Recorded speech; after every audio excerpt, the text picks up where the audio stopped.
അല്ലേ അല്ല, ഇത് ബിരിയാണിയേ അല്ല. ഇതിന്റെ മുമ്പ് ബിരിയാണിയൊക്കെ തോറ്റു പോകും. ഇത് നല്ല ഒന്നാം തരം ചെമ്മീൻ റൈസാണ്. വെറും 10 മിനിറ്റ് കൊണ്ട് ഉണ്ടാക്കുന്ന അടിപൊളി റൈസ്. നല്ല ജ്യൂസി ആൻഡ് ടെൻഡർ ആയിട്ടുള്ള ചെമ്മീൻ, നല്ല ഫ്ലേവർഫുൾ റൈസും.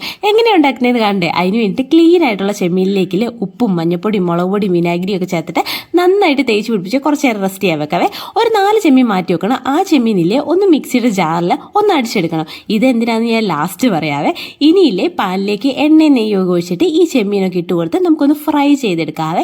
ഈ എണ്ണ കളയരുത്, ഈ എണ്ണ നമുക്ക് ആവശ്യമുണ്ട്. അപ്പോൾ ഫ്രൈ ചെയ്ത് ഇത് മാറ്റിയ ശേഷം ഈ എണ്ണയിൽ നമുക്കൊരു കുക്കറിലേക്ക് ഒഴിച്ച് കൊടുക്കാവേ. എന്നിട്ട് അതിലേക്ക് അരിഞ്ഞ സവോള ചേർത്ത് കൊടുക്കുക, പിന്നെ ജീരകം ചേർത്ത് കൊടുക്കാം, പട്ട ഗ്രാമ്പൂ ഏലക്ക ഈ വക സാധനങ്ങളെല്ലാം ചേർത്ത് കൊടുത്ത് നന്നായിട്ടൊന്ന് വഴറ്റിയെടുക്കുക. ഇനി ഇതിലേക്കില്ലേ വെളുത്തുള്ളി ഇഞ്ചി പേസ്റ്റാണ് ചേർത്ത് കൊടുക്കുന്നത്. അതും ചേർത്ത് നന്നായിട്ടൊന്ന് വഴറ്റിയെടുക്കുമ്പോൾ തക്കാളി ചേർത്ത് കൊടുക്കണം. എന്നിട്ട് വീണ്ടും വഴറ്റുക.